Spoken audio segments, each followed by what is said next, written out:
देखिए, ये बिन बुलाए मुद्दे हैं। लगता समाजवादी पार्टी के पास मुद्दों की कहीं ना कहीं कमी हो गई है कि समाजवादी पार्टी में कहीं लगता है एक एंटी हिंदू नैरेटिव सेट करने की कोशिश कर रहा है। था अगर वो मुस्लिम बीचवाज हैं, कभी ना कभी उनके पूर्वज रामलाल, श्यामलाल, भजनलाल, कुछ लाल तो होंगे ना। अकबर कैसे ग्रेट हो सकता है। नमस्कार, बहुत बहुत स्वागत है आपका आज के हमारे इस खास एपिसोड में।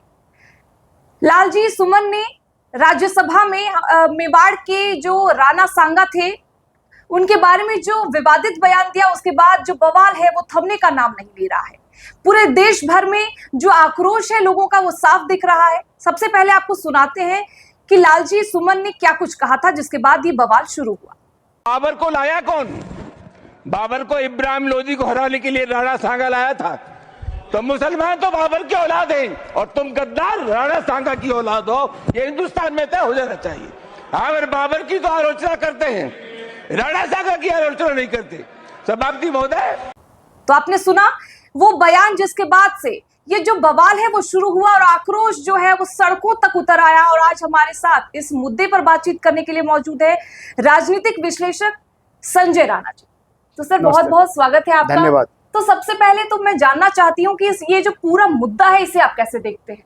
देखिए, ये बिन बुलाए मुद्दे हैं। लगता समाजवादी पार्टी के पास मुद्दों की कहीं ना कहीं कमी हो गई है। ये बताइए, आप किसी एक वर्ग, चाहे वो औरंगजेब हो, चाहे बाबर हो, उनके अनुयायियों को खुश करने के लिए अपने पूर्वजों को और अपने महापुरुषों को बदनाम करने की क्या जरूरत है, उन पर प्रश्न चिन्ह लगाने की क्या जरूरत है। चलो, आपको अगर बोलने का इतना ही शौक है तो आप बोल सकते थे, लेकिन इतिहास का बोध होना और इतिहास का ज्ञान होता बहुत जरूरी है। बिना जाने इतिहास को आपने राणा सांगा जी को बोल दिया कि वो एक ट्रेटर थे और एक ट्रेटर बना दिया। वो कहीं ना कहीं एक दुर्भाग्यपूर्ण बयान है। और समाजवादी पार्टी, हमें लग रहा है कि सलोनी की समाजवादी पार्टी में कहीं लगता है एक वर्ग जो है, एक वर्ग विशेष कह लीजिए या एक वर्ग कह लीजिए, वो कहीं ना कहीं एंटी हिंदू नैरेटिव सेट करने की कोशिश कर रहा है। देखिए, कोई भी हो, हम कहते हैं शिवाजी हो, राणा प्रताप जी हो, राणा सांगा साहब हो, गुरु गोविंद सिंह हो, या हमारे जो भी अंबेडकर साहब हो, जो भी हमारे महापुरुष हैं, ये सम्माननीय है। और जिंदगी में कभी अच्छे भी काम होते हैं, कुछ बुरे भी काम होते हैं, उस परिस्थिति को देख करके। लेकिन अपमान करना ये बड़ा ही दुर्भाग्यपूर्ण है। सर, जिस तरह से ये सब तमाम मुद्दा एक बार महाराष्ट्र में भी बवाल उठा, जिसके बाद जो बीजेपी के वहां पे जो है, जो तमाम पार्टियां हैं, वो जिस तरह से सामने भिड़ रही हैं। और जो वहां की जो देवेंद्र फडणवीस है, सीएम है, उन्होंने भी बताया जो छावा मूवी है उसे जिम्मेदार ठहराया है। जो तमाम तरह के मुद्दे आ रहे हैं, तो इसे आप कैसे देखते हैं। देखिए, छावा मूवी कैसे किसी चीज के लिए जिम्मेवार हो सकती है सलोनी, आप मुझे बताइए। एक मूवी है, परिदृश्य दिखाने की, इतिहास को बताने की कोशिश की जा रही है। अब देखिए, कश्मीर पे मूवी आई थी, केरला फाइल्स आई, अभी छावा आई, तो उसमें क्या दिखाया गया? हकीकत दिखाई गई ना। जी हाँ। और ऐसा नहीं कि मूवी केरला फाइल्स में जो मूवी में स्टेटमेंट है वो किसी राजनीतिक पार्टी या कोई अलग व्यक्ति ने दिया, वो तो जज साहब ने बोला था और वहां के चीफ मिनिस्टर ने, पूर्व चीफ मिनिस्टर ने बोला है। तो ये सब चीजों से डर क्यों है? किसको डर है? और समाज के किस वर्ग को डर लग रहा है? मुझे तो सलोनी ये आजकल नहीं समझ में आ रहा है कि ये समाज औरंगजेब को कैसे अपना आदर्श मान सकता है, बाबर को कैसे कोई आदर्श मान सकता है। हिंदुस्तान में चाहे वो मुस्लिम हो या हिंदू, है तो भारतवासी। और वो अक्रांता था। अगर वो मुस्लिम बीचवाज हैं, कभी ना कभी उनके पूर्वज रामलाल, श्यामलाल, भजनलाल, कुछ लाल तो होंगे ना। और वो आज बदल गए हैं, तो समझ लीजिए उन पे अत्याचार हुआ है। और अत्याचारी, दुराचारी और इस तरह के लोगों का महिमा मंडल कर रहे हो, ये दुर्भाग्यपूर्ण है। राजनीतिक विवेक से अगर देखा जाए तो इससे ज्यादा बुरा काल नहीं हो सकता है और बुरा राजनीतिक पार्टी के लिए नहीं हो सकता जिस तरह के स्टेटमेंट देते हैं। ये स्टेटमेंट को लेकर जो बवाल शुरू हुआ है, सड़कों पर लड़ाई लड़ी जा रही है। करनी सेना जो है वो आगरा वाले आवास पर, लालजी सुमन के आवास पर जो है लगातार धरना प्रदर्शन कर रही है। तोड़फोड़ मची हुई है, पुलिस के साथ भी हाथापाई की जो तस्वीरें निकलकर सामने आई है। तो क्या इसे आप कैसे देख रहे हैं। देखिए, डेमोक्रेसी में मैं एक चीज जानता हूं कि आपको यह अधिकार नहीं दिया है कि किसी पे आप आक्रमण करें, उसको, उसके घर जाके आगजनी करें और तोड़फोड़ करें। देखिए, उनमें आक्रांताओं में आप में अंतर क्या है? यही तो अंतर है। आप बाबर के वंशज तो हो नहीं, आप औरंगजेब के वंशज तो हो नहीं। तो ये जो तोड़फोड़, आक्रोश हो सकता है। आप आक्रोश दिखाने का बहुत सारे तरीका है। हम कहते हैं उस पार्टी का बहिष्कार करिए, उस पार्टी में जितनी भी राजनीतिक राजपूत वर्ग के लोग हैं, जो हिंदू वर्ग के लोग हैं, उस पार्टी को उसका बहिष्कार कर सकते हैं, उसको दूसरे ढंग से कर सकते हैं। लेकिन मैं मानता हूं कि डेमोक्रेसी में मारपीट, हो हल्ला, तोड़ फोड़ और इस तरह की गुंडागर्दी के लिए कोई जगह नहीं है, और इसकी निंदा भी मैं करता हूं। लेकिन हाँ, वो राजपूतों के जो सम्मान में होना चाहिए था, जो उनके पूर्वज हैं राणा सांगा साहब, जिन्होंने तकरीबन 100 लड़ाइयाँ लड़ी हैं और एक हारा था, वो भी किस लिए हारे थे, वो जीत गए थे। लेकिन समस्या क्या थी, लोगों को इतिहास ही नहीं पता है। और समाजवादी पार्टी, स्पेशली मैं कहता हूं कि अखिलेश यादव जी कहीं ना कहीं हिंदुओं में एक तरह से तोड़ फोड़ करके, किसी तरह लोगों को बांट करके अपनी पृष्ठभूमि जो खो चुकी है, राजनीतिक भूमि जो 2012 के बाद से वो हारे हुए हैं, वो पृष्ठभूमि सोच रहे हैं कि कैसे प्राप्त किया जाए। ये सारा षड्यंत्र उसके लिए ही है। सर, आपने अभी जिक्र किया कि लोगों को इतिहास नहीं पता है, और अक्सर जब भी ऐसी कोई फिल्में आती हैं, चाहे वो महाराणा प्रताप से जुड़ी हो या हाल ही में जो मूवी आई छावा, तो इस तरह की बातें जो है वो निकल कर आती हैं कि हमारे साथ जो खास करके जो युवा है, जो अभी भी पढ़ रहे हैं एनसीईआरटी और तमाम किताबें इतिहास की जो पढ़ रहे हैं, क्या उनके साथ छलावा हो रहा है? अगर हो रहा है तो बीजेपी इस तरफ कोई ठोस कदम क्यों नहीं उठा रही? देखिए, छलावा हमारे साथ भी हुआ, हमारे पूर्वजों के साथ भी हुआ है, क्योंकि जो हमने भी एनसीईआरटी की किताब पढ़ी थी, या आपने पढ़ी होगी, हमारे पिताश्री ने, माताश्री ने पढ़ी होगी, उसमें क्या दर्शाया गया था कि अकबर था ग्रेट। हम सब ने पढ़ी है, ऐसा कोई नहीं पढ़ा है। अकबर कैसे ग्रेट हो सकता है? आप, एक मूवी आई थी जिसमें जोधा अकबर, जोधाबाई नाम की कोई भी व्यक्ति, काल्पनिक कथा आई, जोधा अकबर, उस पर पिक्चर है, उस पर तो कोई बवाल नहीं किया, उस पर तो किसने प्रश्न चिन्ह नहीं उठाया। प्रश्न चिन्ह छावा पे क्यों उठता है? प्रश्न चिन्ह आप कश्मीर फाइल पे क्यों होता है? प्रश्न चिन्ह केरला फाइल्स पे क्यों होता है? भाई, एक डायरेक्टर की एक सोच है, और सोच यथार्थ पे, यानी कहीं ना कहीं घटना घटी है, उस पे बनाई गई चीजें हैं, तो उस चीज को बनाया गया है, तो उस चीज को आपको एक्सेप्ट भी करना पड़ेगा। इनटॉलरेंस कैसे हो सकता है? और आप इतनी घबरा क्यों रहे किसी चीज से? आने दीजिए ना। हम तो बार बार कहते, इतिहास के पन्ने पलटने चाहिए। और ये इतिहास, देखिए, किसी भी देश का जब इतिहास लिखा जाता है तो इतिहासकारों द्वारा लिखा जाता है। जो हमारा देश आजाद हुआ, प्रथम जो 5 शिक्षा मंत्री थे, वो कौन थे? वो अशिक्षित लोग थे, शिक्षित नहीं थे, मदरसा से पढ़ के आए थे, जाकिर हुसैन साहब। उन्होंने भी किताब में बहुत सारी चीजें लिखी हैं जो कहीं ना कहीं लगता है कि हम लोग को कितनी भ्रमित करने वाली चीज थी। भ्रमित करने वाला इतिहास पढ़ाया गया। राणा प्रताप के बारे में नहीं पढ़ाया गया, अशोका द ग्रेट के बारे में नहीं पढ़ाया गया, चंद्रगुप्त मौर्य के बारे में नहीं पढ़ाया गया, हमारी संस्कृति के बारे में नहीं पढ़ाया गया। हमारे ऐसे ऐसे योद्धा और एक तरह से धरोहर है हमारे इतिहास में, जिनके बारे में हमें शून्य ज्ञान है। हम तो बार बार पूछते हैं कि दशरथ जी के पिता का नाम कितने लोगों को पता होगा? शायद 5% भी लोग देश में नहीं होंगे जो प्रभु राम के पिता हैं, दशरथ जी, उनके पिता का नाम पता हो। लेकिन सबको ये पता है कि औरंगजेब के पिता कौन थे, अकबर के पिता कौन थे, बाबर के पिता कौन थे। बाबर जो अपनी बहन को खुद छोड़ के आया था, भाग के यहाँ पे आया था, वो आपका आइडियल बन जाता है, और एक तरह से आप उसका गुणगान करते। बड़ा दुर्भाग्यपूर्ण है। सर, जो आपने बताया कि ये जो किताबों और हमारे इतिहास के साथ इतने सालों से होता आया है, और साथ ही अब देश में इतने सालों से बीजेपी का राज है, तो इस ओर कदम क्यों नहीं बढ़ाया जा रहा? देखिए, भारतीय जनता पार्टी, इस बात से मैं सहमत हूं कि किसी भी देश में अगर आपको अपने बारे में जानना है तो इतिहास से सीखना चाहिए, और उसको जितमान में वो गलतियां ना हो, उसके लिए काम करना चाहिए। हम कहते हैं किसी भी, जैसे सरकार में आई थी, बिना लाग लपेट सोच विचार के जितने भी Akbar road, Aurangzeb road, Shahjahan road, Humayun road, ये सारे इमीडिएटली बदल देना चाहिए था। और जो भी लोग अभी भी किताबों में है, ये किताबें विद इन 2 ईयर्स, मतलब 1 साल में नहीं हो सकता, हमें 2 साल में बदल देनी चाहिए। हमें लगता है बीजेपी थोड़ी सी जो उनको जो स्टेप लेना चाहिए था 5 साल पहले, वो अभी भी नहीं ले पाई है। देखिए, आपको ना राजनीति करनी है, आपको एक वर्ग नहीं वोट दे रहा है, या तो आप इधर की राजनीति करो या उधर की राजनीति करो, राजनीति करनी पड़ेगी। और हम बार बार कहते हैं, यही एक ऐसी पार्टी है जो सेकुलर, एक्चुअल सेकुलर है, सबका साथ सबके विकास में। लेकिन हाँ, वो स्लो है, इस चीज़ों को बदला जाना चाहिए। हम कहते हैं सारे लोगों को बाहर कर देना चाहिए, और हिंदुस्तान की जो भी है, चाहे अब्दुल हमीद हो, APJ अब्दुल कलाम, आज़ाद साहब हो, अच्छे लोगों के बारे में, जो हमारे देश के धरोहर हैं, इनके बारे में हमको पढ़ाना चाहिए, ऐतिहासिक तौर पे और एक सामाजिक तौर पे भी।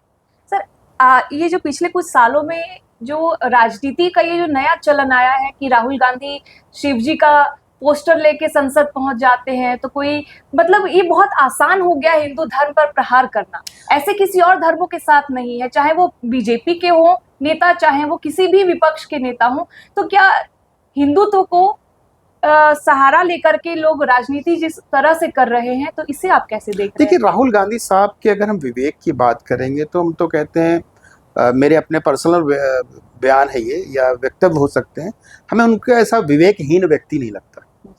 उनको ये नहीं पता है कि भगवान शिव कौन है, पार्वती जी कौन है, गणेश जी कौन है, क्योंकि वो हिंदू नहीं। और जो व्यक्ति हिंदू नहीं, हिंदुत्व के बारे में नहीं समझ सकता, भाई हम तो सिंपल बोलते हैं वो ग्रेजुएट, हमारे नज़र में तो ग्रेजुएट भी नहीं, क्योंकि उनका असली नाम तो डिग्रियों में राहुल विंसी है। राहुल विंसी। अब ये बताइए, एक राहुल और राहुल में अंतर है। आपका नाम सलोनी है, मेरा नाम संजय है, तो या तो हम संजय होंगे यार, अगर मैं अपने नाम में बदलाव कर रहा हूँ तो कुछ और चीजें आएंगी। रहा प्रभु की नाम, देखिए दूसरे धर्मों की इसलिए नहीं कह सकते हैं, अब मेरे बातों को लोग अन्यथा भी लेंगे, लेकिन सत्य है, आप ऊपर से चेंज कम हो जाएंगे, यानी तन सर से जुदा हो जाएगा। तो ये हिम्मत है दूसरे लोगों के धर्म के बारे में कहना, चाहे कोई भी धर्म हो। पहली बात, किसी धर्म को हमें टारगेट नहीं करना चाहिए, लेकिन हाँ उसको अपमानित भी नहीं करना चाहिए। कोई कोट के ऊपर जनेऊ पहन ले रहा है, कोई भभूत लगा के मंदिर पहुंच जा रहा है, अगर आपकी आस्था है जाओ, नहीं आस्था है मत जाओ। हम ऐसा, हमारा हिंदू ऐसा धर्म है, हम अपने धर्म में ही कमियां ढूंढते हैं।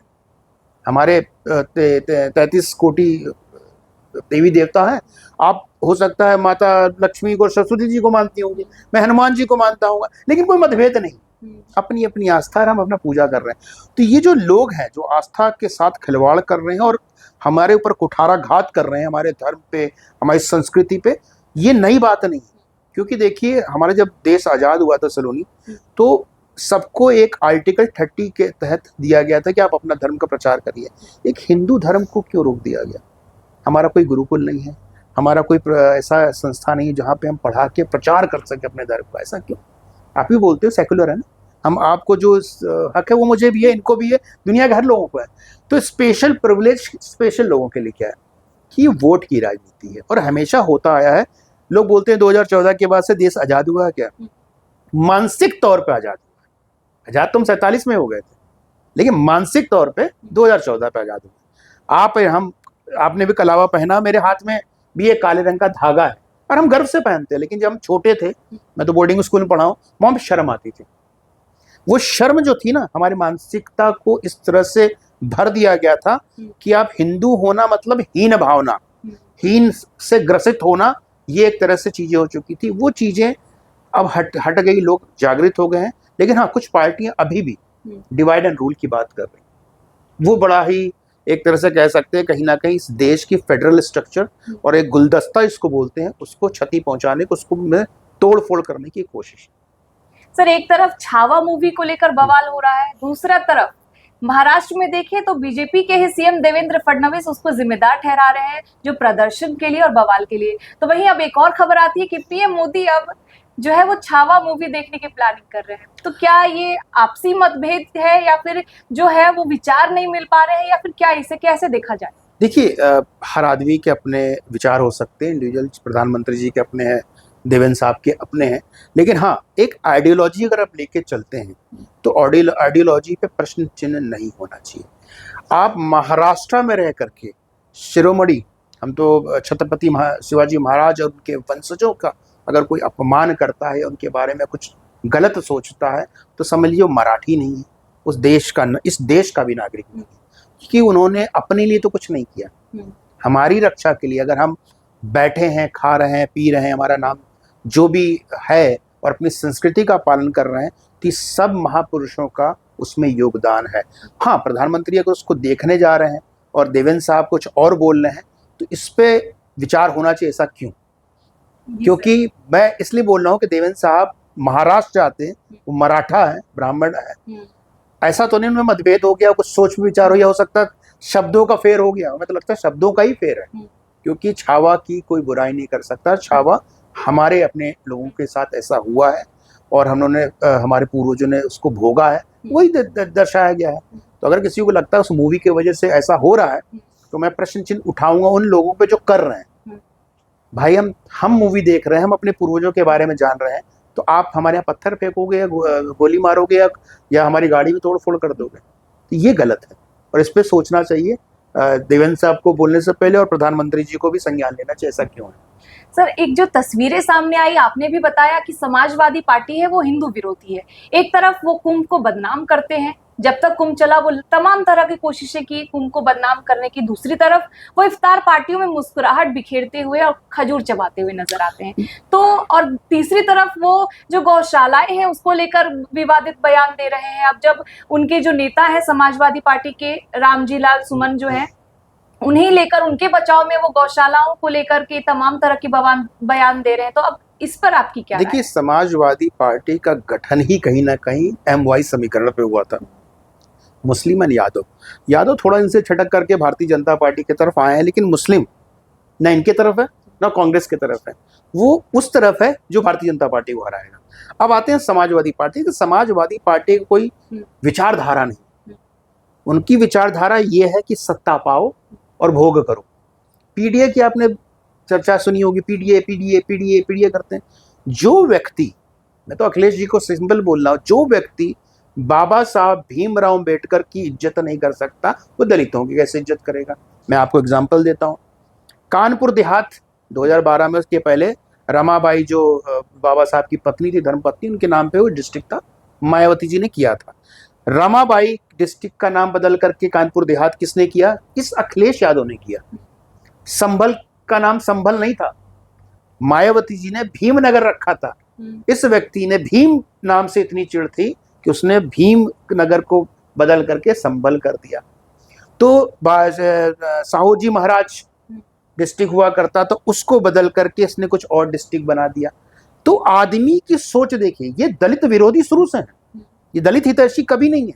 आप मायावती जी के साथ क्या हुआ सबको पता है, बताने की जरूरत नहीं है। मैं आपको 3 एग्जाम्पल दे दिया, आपको बताने की जरूरत नहीं है। आप आंकड़े उठा के देख लीजिए, 2012 से 2017 के बीच जितने ज्यादा हरिजनों और दलितों के साथ दुराचार या अत्याचार हुआ होगा, किसी सरकार में नहीं हुआ होगा। ये इनका इतिहास है। और पिछड़ों के नहीं है, पिछड़ों में सिर्फ यादव के। तो ये यादव और मुलायम सिंह की पार्टी नंबर 1। नंबर 2, आपने प्रश्न पूछा कि टोपी लगा के, देखिए टोपी ये 20% के लिए अपने आप को ही बेच देंगे। ये ऐसी पार्टी है 20% वोट पाने के लिए अपने आप को, अपने पिता को भी त्याग सकते हैं। तो टोपी लगाना तो इनके लिए नई बात नहीं, टोपी पहनाना, टोपी लगाना इनका काम है। अब हम महाकुंभ की बात या जो सुमन साहब ने वक्तव्य दिया, मैं तो बार बार सुमन जी से पूछता हूँ, अरे भैया आप सुमन अर्पित कर रहे थे क्या जब बाबा साहब की धर्मपत्नी के साथ नाम बदला जा रहा था, या उनके डिस्ट्रिक्ट का नाम बदला जा रहा था? तो आप दलित के साथ हो, दलित के साथ कोई नहीं है। हमें लगता है दलित के साथ आज के दिन में भारतीय जनता पार्टी एक तरह से, इसलिए बोल रहा हूँ कि सबको लेके चल रही। आप एक वर्ग को क्यों टारगेट कर रहे हो? दलित वर्सेस राजपूत, दलित वर्सेस ब्राह्मण, दलित वर्सेस बैकवर्ड, आप ऐसा क्यों लड़वा रहे हो? क्योंकि आपको अच्छी तरह पता है हिंदू एक हो गया तो तुम्हारी नैया तो पार नहीं हो सकती। और अखिलेश यादव से ज्यादा इस समय 2 ही नेता मैं मानता हूं देश में सबसे ज्यादा खतरा के कह सकते हैं खतरनाक हैं देश के लिए, वो राहुल गांधी हैं और दूसरा अखिलेश यादव। अखिलेश यादव को मतलब नहीं है देश प्रदेश टूट जाए, उसको अपनी सत्ता से मतलब है। उस सत्ता के लिए दलितों को मरवा देगा, पिछड़ों को मरवा देगा, मुसलमानों के लिए कुछ भी कर सकता है। अगर इतना ही दलित हितैषी है अखिलेश यादव, तो उससे पूछिए जब 4% रिजर्वेशन कर्नाटका सरकार में मिल रहा है आरक्षण पे, उस पे टेंडर पे, क्यों उस पे किसका आरक्षण कट रहा है? बैकवर्ड का। भाई 50% का कैप है, 50% के कैप से ज्यादा नहीं जा सकते as per supreme court verdicts. वो क्यों कर रहा है? वहां पे मुंह में बिल्कुल दही जमी होगी इसके, क्योंकि वो मुसलमानों की बात आ रही है। इसको समाजवादी नहीं, हम तो कहते हैं इसको नमाजवादी पार्टी बोलना चाहिए। और नमाजवादी में इन लोगों को ना अपना नाम भी अखिलेश यादव से बदल करके कुछ और यादव रख लेना चाहिए। बुराई नहीं है, यादव कोई भी हो सकता है, लेकिन उनको नाम जरूर अपना बदल लेना चाहिए। और अब खुल के बोले कि हम भाई समाजवादी पार्टी है और हम सिर्फ मुसलमानों के लिए काम करेंगे और हिंदू के किसी वर्ग के लिए काम नहीं करेंगे। तो इनसे उम्मीद मत करिए, ये विनाशकारी हैं। आंकड़ा उठा के देख लीजिए, जब भी इनकी सत्ता रही हमेशा गुंडागर्दी माफिया राज ही रहा है। तो देश प्रदेश को बचाना है तो इस साइकिल को भगाना है, अदरवाइज प्रदेश भी नहीं बचेगा और हमारा भी नहीं बचेगा। चलिए सर, बहुत बहुत धन्यवाद आपका इस तमाम बातचीत के लिए। तो सियासी दांवपेच लेकर हम फिर हाजिर होंगे, तब तक के लिए बने रहिए हमारे साथ और चैनल को लाइक और सब्सक्राइब करना बिल्कुल ना भूलें।